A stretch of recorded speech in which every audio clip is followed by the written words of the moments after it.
سلسلہ عالیہ نقش بندیہ کے اعتبار سے 7واں لطیفہ لطیفہ قال بھی کہ اس کے ذکر کرنے سے انسان کے جسم کا رواں ذاکر ہو جاتا ہے. انسان کے اندر جو خواہشات ہوتی ہیں، حرص ہوتا ہے، ہوس ہوتا ہے، برائی ہوتی ہے، گناہوں کی لت پڑی ہوتی ہے، وہ انسان کے اندر سے ختم ہو جاتی ہے.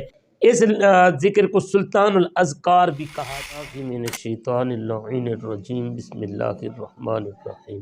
عن جابر رضی اللہ تعالی عنہ قال قادم علی النبی صلی اللہ علیہ وسلم قوم غزار فقال النبی صلی اللہ علیہ وسلم قدمتم خیر مقدم قدمتم من جہاد الاصغر الى جہاد الاکبر قیل وما جہاد الاکبر قال مجاہدۃ العبد ہواہ او کما قال النبی صلی اللہ علیہ وآلہ وسلم صادق النبی الکریم الامین الرؤوف الرحیم.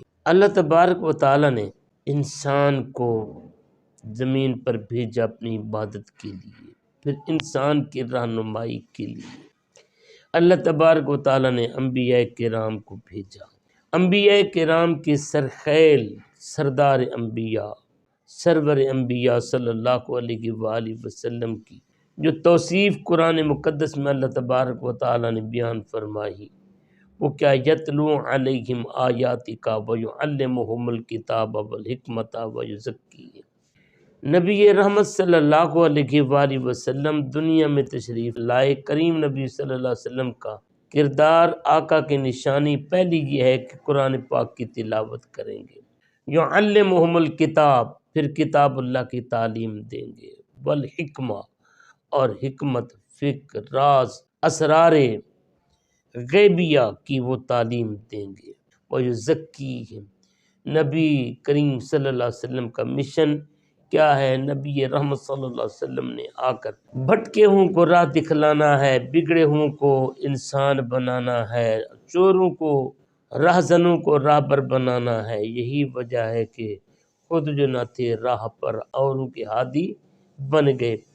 نبی کریم صلی اللہ علیہ وسلم کے آنے سے عرب کے صحرا کے اندر جو بہاریں آئیں، عرب کے لوگ جو خود گم گشتہ راہ تھے، وہ نبی پاک صلی اللہ علیہ وسلم کی اس تزکیہ نفس کی وجہ سے کوئی سیدنا بلال بنا، کوئی فارس سے آ کر سلمان فارسی سیدنا سلمان فارسی بنا، کوئی حبشے سے آ کر کعبے کی چھت پر چڑھا بلال نظر آتا ہے. کسی کو سید الاولیاء ہونے کا مقام ملا، کسی کو غنا ملا، کسی کو فاروق اعظم کا لقب ملا، کوئی صدیق اکبر ٹھہرے. تو یہ نبی پاک صلی اللہ علیہ وآلہ وسلم کے تزکیہ نفس کی وجہ سے تھا کہ آقا صلی اللہ علیہ وسلم نے اپنی نگاہ ناز سے، اپنی نگاہ نبوت سے ان کی تقدیروں کو بدل دیا.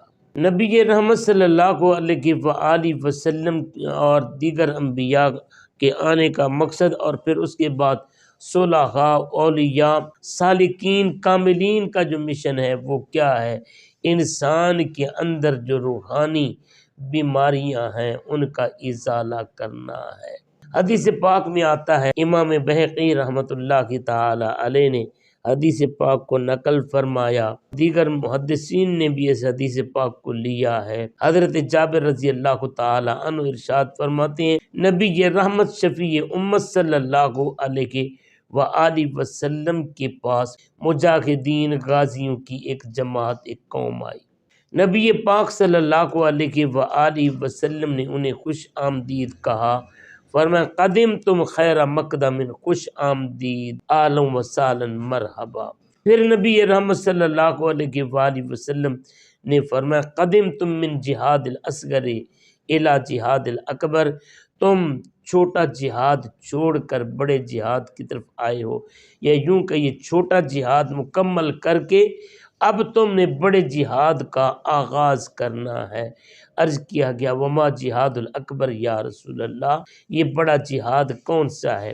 تو یہاں پر فرمایا کہ قالا مجاہدۃ العبد ہواہ، انسان کا اپنی ہوا و ہوس کے خلاف، اپنے اندر بیٹھے ہوئے نفس کے خلاف، اپنے اندر کی بیماریوں کے خلاف انسان کا جہاد کرنا، یہی انسان کا جہاد اکبر ہے. کیونکہ دوسروں کو قتل کرنا آسان ہے، دوسروں کو جھکانا آسان ہے، مگر اپنے اندر جو ایک دشمن بیٹھا ہے، بلے شاہ آسمانی اڑدیاں پڑنا ہے، جڑا گھر بیٹھا ان پڑیا ہی نہیں۔ تو اندر بیٹھے ہوئے نفس کو زیر کر کے اس کو اللہ کے سامنے جھکا دینا، یہ اس جہاد سے بھی بڑا جہاد ہے۔ اس جہاد کے لیے جو صالحین نے ذکر کا طریقہ اپنایا، وہ صالحین سالکین کے نزدیک لطائف کا ذکر ہے۔ ذکر چل رہا تھا، لطائف کے ذریعے ذکر کرنا سلسلہ عالیہ نقشبندیہ کے اعتبار سے 7واں لطیفہ لطیفہ قالبی۔ اب یہ ذہن میں رہے کہ پہلا سبق جو ہے وہ لطیفہ قلبی ہے، قلبی، قلب سے قلبی، اور آخری لطیفہ جو ہے وہ ہے لطیفہ قالبی، وہ قالب سے، قالب کہتے ہیں انسان کے اس جسم کو، انسان کے اس جسم کے ساتھ براہ راست اس لطیفے کا ذکر ہے۔ وہ لطیفہ قالبی کا مقام ہے انسان کے سر کی چوٹی کے درمیان میں۔ اس ذکر کو سلطان الاذکار بھی کہا جاتا ہے۔ اب سلطان الاذکار اس کو کیوں کہتے ہیں؟ یہاں پر صوفیہ صالحین نے اس کی مختلف وجوہات بیان کی ہیں۔ وہ فرماتے ہیں کیونکہ انسان کا جسم مرکب ہے اربع عناصر سے، اربع عناصر آگ، پانی، ہوا اور مٹی سے۔ یہ لطیفہ کیونکہ انہی کو درست کر کے انسان کے نفس کو اللہ کے تابع کرتا ہے، اس لیے اسے سلطان الاذکار کہا جاتا ہے کہ اس کے ذکر کرنے سے انسان کے جسم کا رواں رواں ذاکر ہو جاتا ہے، اور انسان کے اندر جو خواہشات ہوتی ہیں، حرص ہوتا ہے، ہوس ہوتا ہے، برائی ہوتی ہے، گناہوں کی لت پڑی ہوتی ہے، وہ انسان کے اندر سے ختم ہو جاتی ہے، اور انسان اللہ تبارک و تعالیٰ کا صحیح معنوں میں ذاکر ہو جاتا ہے۔ تو اس کا مقام جو ہے وہ انسان کے دماغ یعنی سر کی چوٹی کے اوپر ہے۔